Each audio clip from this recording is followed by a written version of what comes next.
Hey, Lawrence, welcome back to the pod. Oh, what it is, though. How's it going today? It's good. It's a lovely day. It's a little rainy, but it's still a little lovely. It's supposed to rain for the next 4 days. Unfortunately. But it's better than snow. As a Michigander, you must say yes. As a Michigander, I must say no. No. You must agree that the rain is better than snow. No. How dare you? What do you mean, how dare What do you mean? Are you from Ohio or something? What's going on? Ohio would like rain more than snow. I didn't know this about you. I didn't know that you would be a snow guy. More. I'm not a snow guy, but I'm snowing over rain. I feel like we need to talk about this more. You prefer the snow over the rain. Correct. I didn't know this about you. I feel like this is a whole new world. This is just the whole new you. What? This is a northern state. How are you blown away? I am. I'm blown away. I mean, yes, it's a northern state, but I didn't sign up and say I want to live in Michigan. You know, I was just born here. I mean, I like it and all, but I was born here. But yeah, but you adapt to liking the snow. It's come with time. No, I feel like when I was little, the snow was my thing. Cause see, you get to go outside and you make snow angels. You can still do that. And then I guess that's true. And then you get snow days off from school. You don't get that off work. There was one time where we did. One time doing a polar vortex. Yeah. But it didn't count because we worked from home. I can't work from home. Oh, that's true. Weld. See, you got to go in. I still made it in though. There you go. But they said we didn't have to. Oh. So it was an optional snow day. Well, that's good. I miss snow days. So you would rather walk outside and get drenched? What you mean drenched? I got an umbrella. I got 3 of them, actually. Is one in my car? With the snow, you don't need an umbrella. Yes, I need like boots. I need snow boots. I need them heavy, extra duty. You need rain boots. You need a rain jacket. I'm too fly for the rain boots.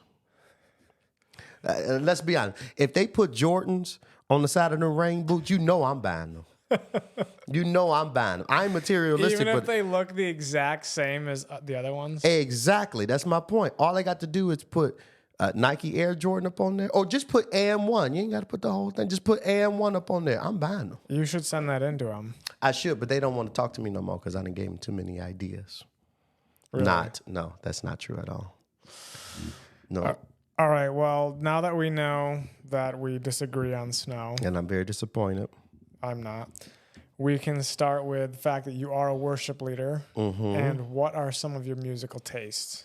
Well, that's an interesting thing for me. So, yes, worship leader. I've been leading worship since I was 16 years old. So it is great. It is thrilling. So you've been leading for 40 years? Yeah, almost. Almost. You know, that black don't crack. So I could be. You don't know. You don't know. It's true. No, I've been leading worship since I was 16 years old. My mother was a worship leader. My grandmother was a worship leader. Sister, cousin, people were worship leaders in my families. And yeah, it's been an amazing experience. But I am glad that even as a worship leader, that along the line, I was exposed to different kinds of music, different types of music. Yeah. And so I don't ever feel like I'm stuck in the box with singing, which is very different than worship leading for me. I take worship leading very seriously. Like it is, you're leading people into an atmosphere of worship. It is not just singing. But when I'm just singing, I like the fact that I'm not in a box, that I have all of these different influences, all of these different sounds that I have heard, that I know, that I rock, and that I'm able to bring that out when I'm trying to be an artist, of which I am not. You're not an artist? I don't like to consider myself an artist because it's like when I see artists on TV, when I, of course, get in my car and I listen to music artists, I'd be like, good Lord, how in the world do they do those runs? How in the world, how is it so clean? Well, there's always going to be somebody who's better.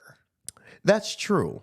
That's true. But the thing is with artists, I don't like to play the comparison game because it's like we all have like our talent and then we can all work to perfect our talent. And then there comes a point where it's just like, bro, you good, but you could be in a class all by yourself. Like, it's hard to say that, a Kirk Franklin is better than a Taylor Swift. I don't know. That's like way out of the range, but Those are two completely different people. But that's also like, even if you were to say, well, as an artist, which one of these people are better? Well, they're both great at what they do, right? Yeah, if you were to look at specific genre, right, stuff right. like that. So it's hard to say, oh, this artist is better than the next. I mean, we have our preferences. I'd rather listen to this artist than that artist, yeah. But yeah, I probably could name like a bunch of rappers that are popular, and people are like, oh, we love their music. I love hearing the music on the radio. And I'll be listening to radio like, this is trash. Like, where did y'all buy this?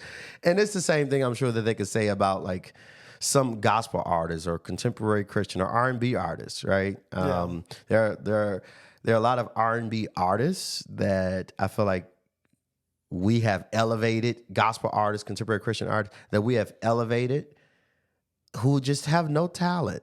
And it's just like, how did you get this record deal? Like, who did you talk to? Sold their soul. Exactly. Like, you had to. Yeah. But it's like, you come out with something that's popular, because it's a TikTok generation. You come out with something that's popular, you come out with something that's hot, that people can rock with, on social media, and boom, you become a music artist. And it's like, not to me, you don't. I'm not playing that trash in my house. So. Come on. No, I can't. I can't. If the only credit you got to your name is a song you got on TikTok, I'm sure that, you done made a lot of money and you have reached a level of success in yourself. But no, in 10 years from now, when there are kids growing up trying to figure out how to sing, how to rap, how to do it in a good way, then I go pull out your music from TikTok 10 years ago and be like, this is who I like. This is who I want to learn from. No, that doesn't happen. It just doesn't. Let's start with the good of secular music in a Christian's life. Is there any good that can come from listening to secular music? I do think there is good. Uh-oh. What? See, you gonna get me put up out of here now. Get me put out the church. I'm gonna have to cancel you. I do think there is some good that comes from secular music, in part because I feel like there's a lot of secular artists that come from the church, right? There are a lot of secular artists that started in church. At least, I say this often, sort of as a joke, but they always say there's no lie in a joke. And that is, white people and black people will live in like two totally different universes when it comes to music sometimes.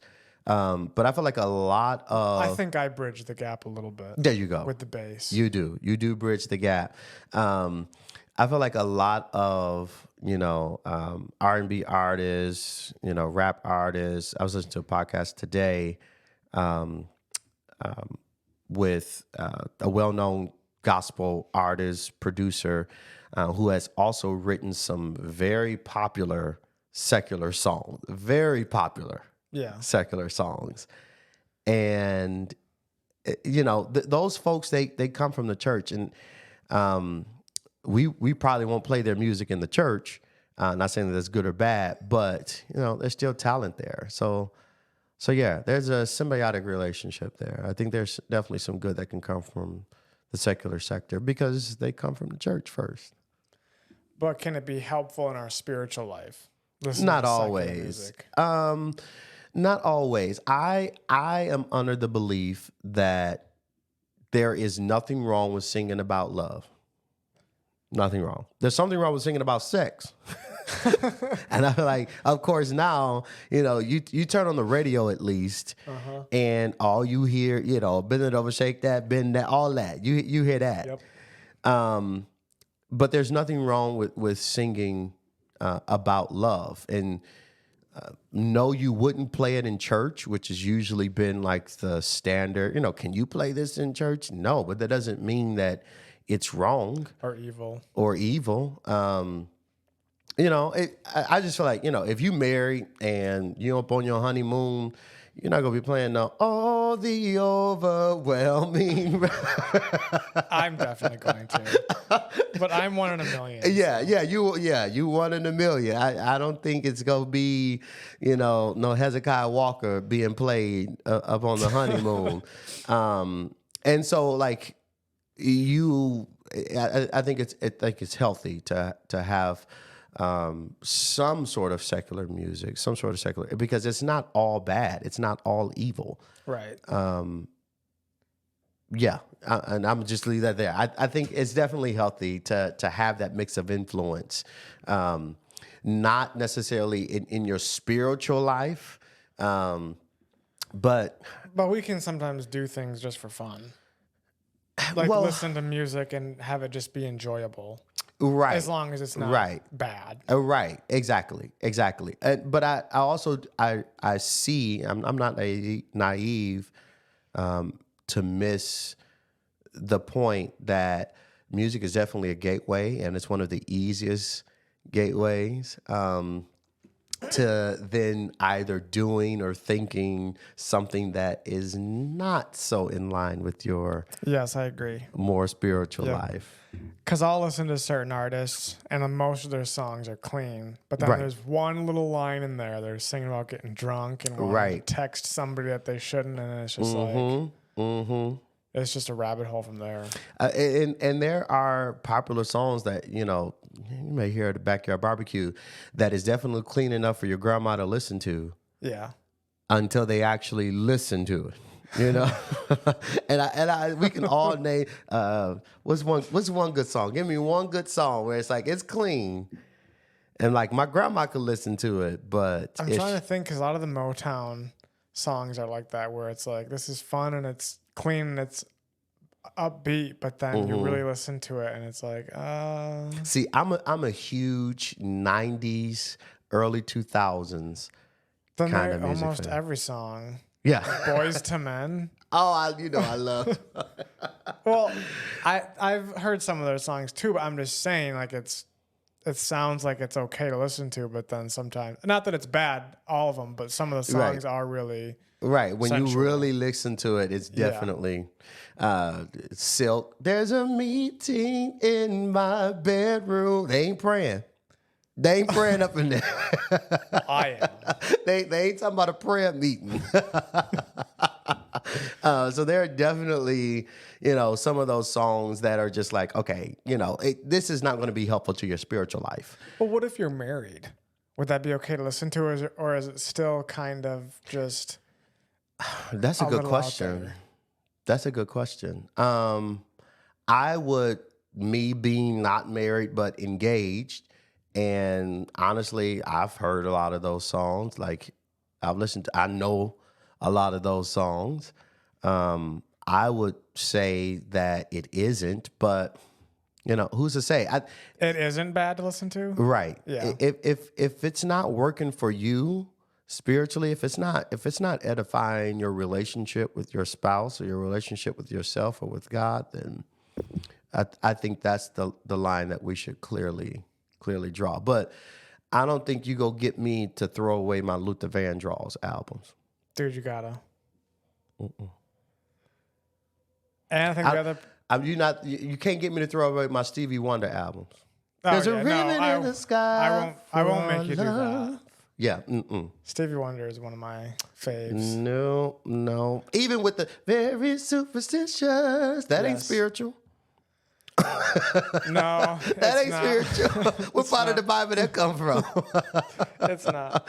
But it has a really good trumpet and bass line. So see what I mean? See, people like that. People gravitate to that. But there are songs that definitely, and I feel like we even see that and we say that about a lot of the more progressive, not in the political sense, but more in just the more open sense, the more progressive gospel artists, right? Kirk Franklin changed the game when he came out in the 90s. You couldn't play that in church.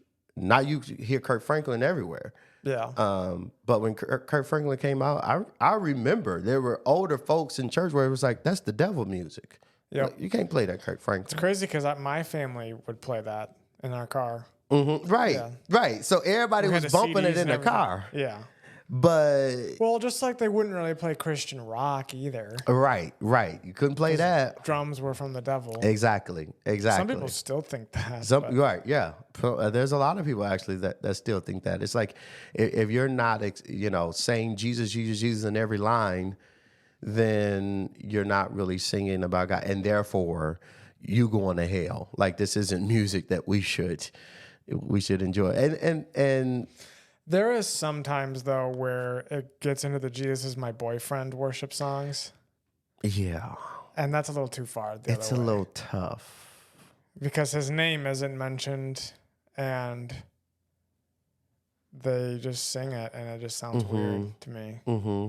And the other thing that I tend to dislike, and maybe it's just today, but I tend to dislike about some of those songs is that it makes our relationship with God so common and familiar and on the same line and level as our relationship with other people. Yeah, where it's like, yeah, Jesus is friend, but he is also Lord and Savior. He is also Lord and Savior. And we still have to remember that. Exactly. Like God wants to be that friend that sits closer than a brother. God, right? God wants to be your counselor, your everyday person. He wants to be your ultimate physician. He wants to be all of that without you disrespecting or not holding. One of my favorite sermons from Pastor Dwayne at Rest Life, one of the first sermons that I heard him preach was holding God in high esteem. Yeah. And basically he explained, listen, whenever his name, whenever his presence, whenever the things about God become equal to the things of the world, like we tend to make it to be, and we think it's okay, it's not okay. Just like when God had to stand next to, when the Ark of the Covenant was in the same room with the god Dagon, and then they came back and they saw Dagon up on the floor. Yeah. That's how God is. God is not interested in being equal to anything in your life. Right. Right. There should be no other before him. And a lot of times we tend to bring God down so close to us that he becomes so common, as if we're benefiting from him being in our presence instead of us being in his presence. Yeah. So I think that's a huge red flag. I think with a lot of the contemporary Christian gospel music, that they're not mentioning God, but they're talking about God, but in a way that equates God to the love relationships that they have with other people. Yeah. I wish they'd go back. Some older songs have the high praise and exaltation of Jesus. Oh yeah. I mean, there's definitely some of that. I have been on this kick for like 2 months, and this would be wild for anybody who has known me for any length of time. This would be wild. But I've been on this kick for just like those old time songs that really, was in my grandmother's generation. One of the songs that I was singing the other day, washing dishes. Don't nobody sing this. No, you can't go to church nowhere. It seemed like for somebody to say, "I will bless thee, O Lord, dun, dun, dun, dun. I will bless thee, O Lord, with my hands lifted up. I will bless thee, O Lord, with my hands lifted up and my mouth filled with praise, with the heart of thanksgiving. I will bless thee, O Lord." I was singing that the other day while washing dishes, and I had a whole praise service just by myself, just with that one song. We don't sing songs like that no more. Everything is so patty cake. We just patty cake God. We make people feel good instead of giving people Jesus. Do you think that it's because the culture is seeping into the church and making it slightly weaker in a sense? Or why do you think that is, that our music is no longer really about the praise? It's mostly just about equating God. And it's about us. Let's just be honest. Yeah. Our music has become about us. A lot of the songs that we sing, even some of the ones that we like, have become about us. I dare not speak against Fred Hammond. I love Fred Hammond. Fred Hammond. I don't even know who that is.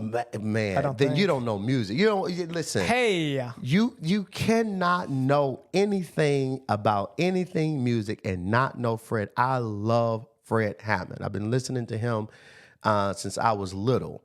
And one of his most famous songs, we're blessed in the city, we're blessed in the field, we're blessed when we come and when we go.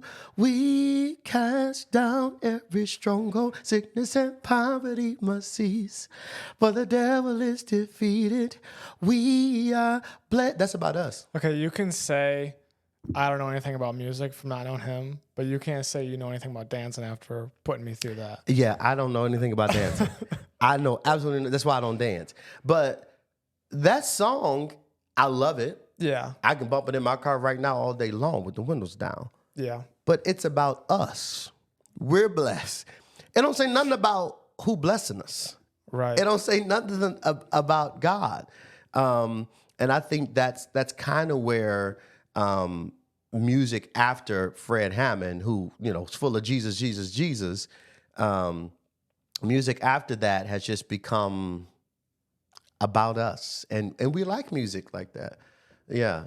We like music like that. But why do we like music like that? Because, to your original question, it's not, I feel like it's both the culture invading the church, but also the church trying to become a part of the culture.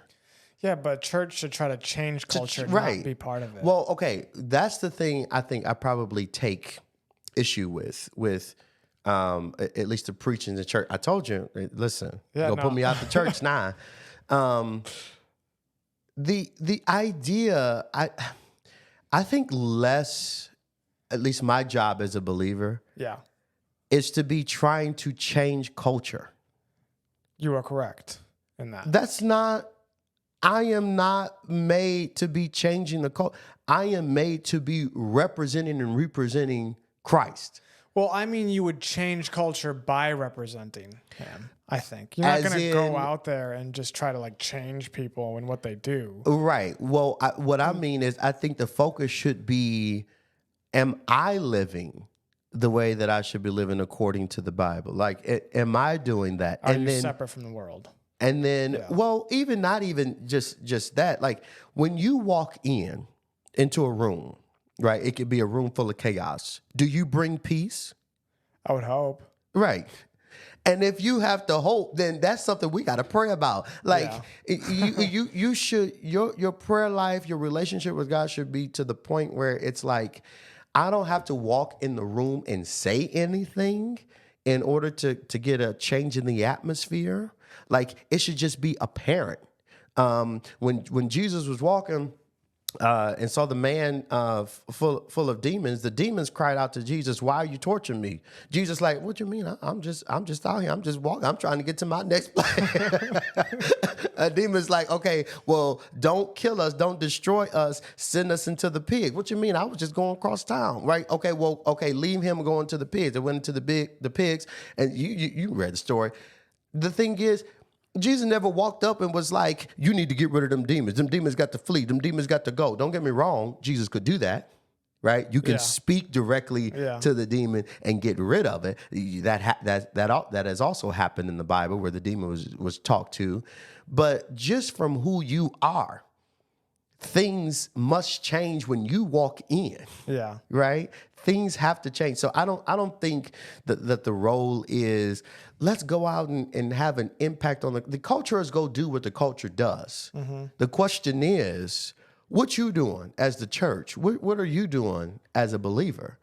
And what you do must be working. And that's I think is also the problem. We're so busy trying to be a part of the culture and or change the culture that what we're doing no longer works. So there's no longer a reason to respect church. There's no longer a reason to respect believers. So you're saying that churches are kind of changing to abide by the culture's rules. Absolutely. And you don't agree with that? Absolutely. Okay, yeah, I don't either. Absolutely. Like everything that we do, I mean, from the way that we dress, from the way, like I remember the days, folks will show up in a 3-piece suit. Yeah. With their hats out. And like that would be every Sunday. And we called them Sunday clothes. Sunday best. Sunday best. Yeah. Now, the same clothes you wear to work, you can wear to church and boom. That's one thing that I haven't gone yet, but draws me towards orthodoxy, Orthodox church, because they make you wear a suit pretty much. Right. Like they take it very seriously. Right. It's presenting your best. It's not trying to be flashy. It's not saying that just because you got a suit on, you're going to heaven, because there's a whole lot of people who go to hell in 3-piece suits. I'm just saying.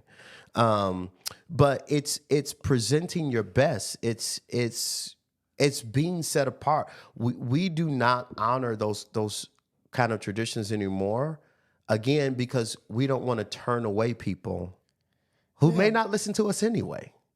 Yeah, but that's kind of dumb. Yeah. Like for me, I'm just like, what's the point? Now, I'm not saying that it's wrong if you showing up, in your button up, in your jeans. Absolutely not. You see me on Sunday, I'm going to have jeans on. How dare you? Exactly. But also, if you want to show up in your suit, right? If you want to show up in them gaiters, black men, we love our gaiters. Knowing they fake, but it's all right. It's all right. But if you want to show up in your gaiters, if you want to show up, with your cane, knowing you don't need it anyway, then do that. Yeah. Like, do that. That should be just as accepted and a part of the norm. And if anything, I should be able to say, you know what? I can tell something different about it.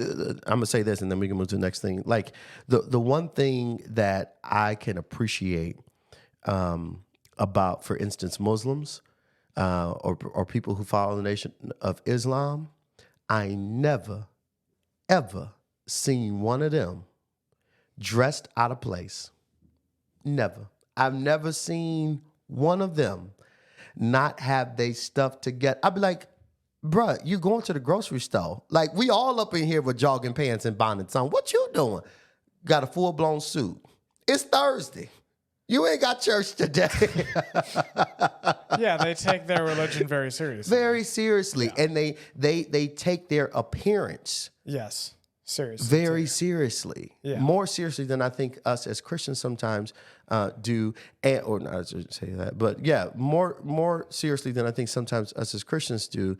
And it's like, yeah, that stuff, those kind of things, it works. It still works to present yourself in a better, positive light. You wouldn't show up to a job interview like that. No.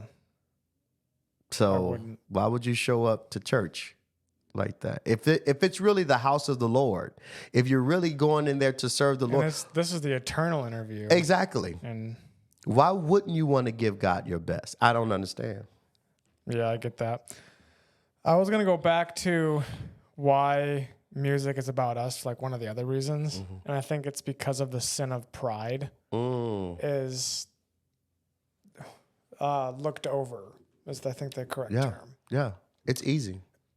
And I think it seems like each generation we're letting another sin kind of just creep into the Christian lives. Like, I don't know what it was the last generation, but it just seems like alcoholism. Right. Isn't really seen as a sin so much anymore. Right. If you just do it a little bit. Yeah, just a little bit, but it's still bad. It's an every other weekend thing. Yeah. It's not an everyday thing. So, no, I agree with you. I grew up in one of those kind of churches, and I grew up around other worship leaders. We all dealt with this.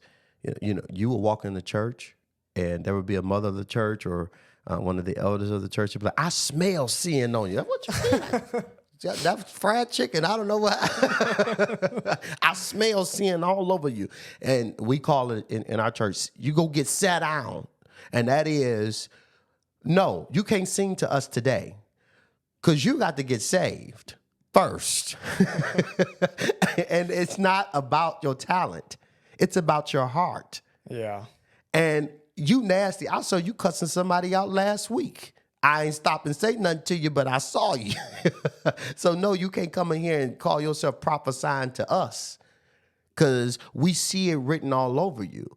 And like there was a standard. There was just like, listen, I don't need you to be holy just up in here in this setting around us so we can see. I need you to have a prayer life. I need you to go home. I need to see you in the grocery store representing Jesus in a positive light. Yeah. And so it was really like, you had a prayer life. Like, that was just it. Now, we don't care. It seemed like you can go to many churches. They don't care nothing about your prayer life. It's like, do you have the talent?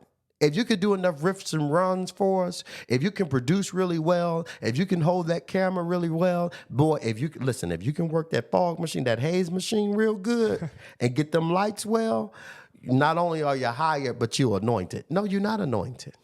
Right. You're just good at what you do, but you're not anointed to do that. When the last time you prayed? When the last time you had a relationship with God that just wasn't relegated to Sunday mornings?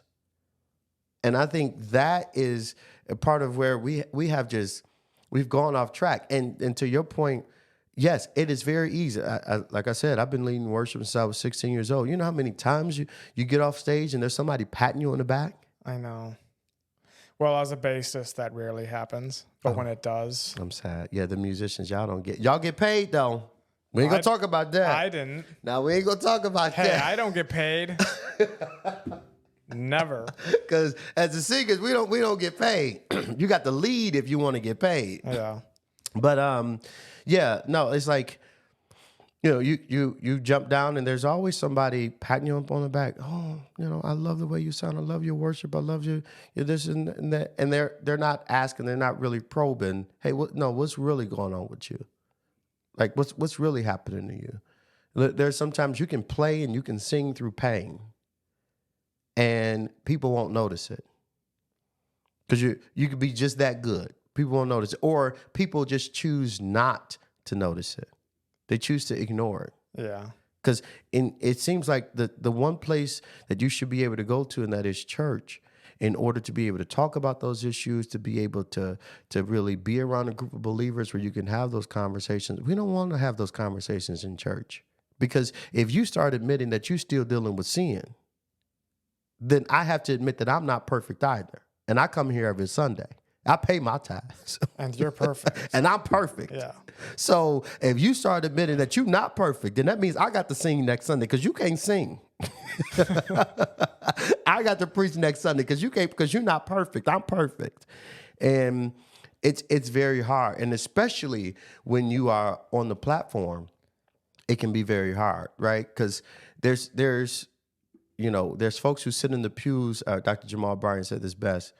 There's people who sit in the pews that want grace from the platform, but they don't give grace to the platform, right? We don't allow people who are up singing and praying for us and up preaching to us. We don't allow them to fail. We don't allow them, because we hold them up on a pedestal.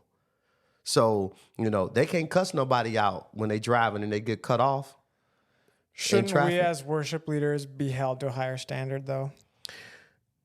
I think when we read the Bible, God doesn't call us all worship leaders. Yeah. He calls us all priests. Mm-hmm. So it's not that one or the other should be held to a higher standard. We should be holding ourselves to be accountable. That's what it is. And so I don't mind, if there's a preacher that ain't doing right, sit him down. Yeah. He can't be up every... No. Is that a preacher who ain't doing right? You coming up in here, you preaching to us and you doing 99 things right, but you having kids out of wedlock? we send you to preach over in California, you come back with 3 baby mamas that we didn't know nothing about. No, that ain't right. Right. That ain't right. You need to be sat down. Yeah. And it's the same with everything else. You can't be up in here, doing this and in our city, you presenting yourself as a holy and living sacrifice, but then you go to the Bahamas for vacation when we send you on sabbatical. Ain't no telling what you did there, and whatever happened in Vegas stayed in Vegas. No, that's not how it works. Right. So we should definitely be holding people on the platform accountable. I think the issue is we hold people on the platform accountable, but we don't do that for the people in the pew. So you want to get prayed over when you have your child out of wedlock, but don't let your pastor have a child out of wedlock. Oh Lord. Now he can't preach no more. Can't sing no more. And it's like, yeah, no, we want grace from the pulpit, but we don't give grace to the pulpit. And I think that's a problem because it leaves people who are on the pulpit afraid to have conversations where they can say, you know what, I'm broken. Yeah. Or I'm dealing with an issue and I don't know what to do. I've been praying about it. I've been giving my money about it. I talk to my therapist don't go to church. I talk to my therapist about it. They're not able to help me. I've been reading my Bible. And I still feel like God ain't talking to me. Why he ain't talking to me? He been talking to you because every time I come up in here, you got something to say to me. So maybe he should stop talking to you. Maybe he talk to me. You know, I've been journaling. They always tell you, well, journal. I've been journaling. I've been going on my prayer walks. I don't feel like this situation that I'm dealing with or this sin, this unrevealed sin that I'm dealing with is actually being worked. I don't think God hears me. I don't think God is honoring me. I think it's those hard conversations that it's hard to have, especially when you are on the pulpit, because people don't want to hear that it's a current situation for you. We love when the pastor tell us about when he used to see him. Right. When he used to think God didn't hear him. But it's hard to be listening to your pastor on Sunday and your pastor is explaining, I don't think God is listening to me right now. Or the vision that God gave me, I don't think I see it clearly right now. I don't think it's working for me right now. And I think that's where it comes in, and the Bible talks about that too. If your brother falls, you got to cover him. You got to cover him. You got to pray him. Pray for him till he gets back on his feet. You got to surround him with community of believers. Brother, no, we are not accepting where you fail, right? We are not accepting that sin. Right. But we do accept you. And if you down, if you being isolated, the enemy is coming after you and you feel like you are dealing with your guilt and shame, the enemy got to come after all of us. And we ain't finna allow that. No, we can pray, we can fast, we can do whatever we got to do to make sure that you get your connection or reconnected with God, because that's what's going to take for all of us to be able to work together to build the kingdom. Well, I'd rather just take his place and let him fail. Yeah, that's true. Yeah. Most people would. Jealousy is alive and well in the church. It's alive and well. And so I feel like that destroys a lot of communities, a lot of congregations, because, you know, we see that opening. We'll be like, oh, see, I told y'all you should never let him preach. You should have let me preach. I told y'all you should never let her sing because... I told y'all. It's always the I told y'all, you know, in the church. I know. Mm-hmm. All right. Well, I can't believe it's already about 38 minutes. All right. This is a good conversation. It was. For the original topic, though. The music. Music. I do think there are areas, there are times where you can have so-called secular music, a part of it. I think the most important thing is that you guard your heart, that you guard your mind. Absolutely. My old pastor used to say, protect your floodgates. Yeah. So you shouldn't be looking at anything. You shouldn't be listening to anything. You shouldn't be, because whatever you're getting in through through your senses, is going to come out. Mm-hmm. Like eventually, I know, it's going to come out. So I think it's important that you protect those floodgates and not be setting yourself up to be doing something that you're going to have to repent about because you decided to take a break today and consume junk. And when we say that, I think we always talk about in the area of food. That ain't the only junk that you can consume. There's a lot of stuff on TV. There's a lot of stuff on the radio. There's a lot of stuff everywhere that we consume that defiles our soul and our spirit. But we don't want to talk about that. Just the stuff that defiles our body. Nope. Wise words spoken by Lawrence Williams. I'm just Lawrence. Not a wise man. I'm just Lawrence. I'm just trying to live right. And failing. But we've all fallen short. It's all right. Come to Jesus, everybody. thanks for coming on. And everyone listening, have a blessed week. Oh, yeah, and we'll see you next week. See ya. See ya.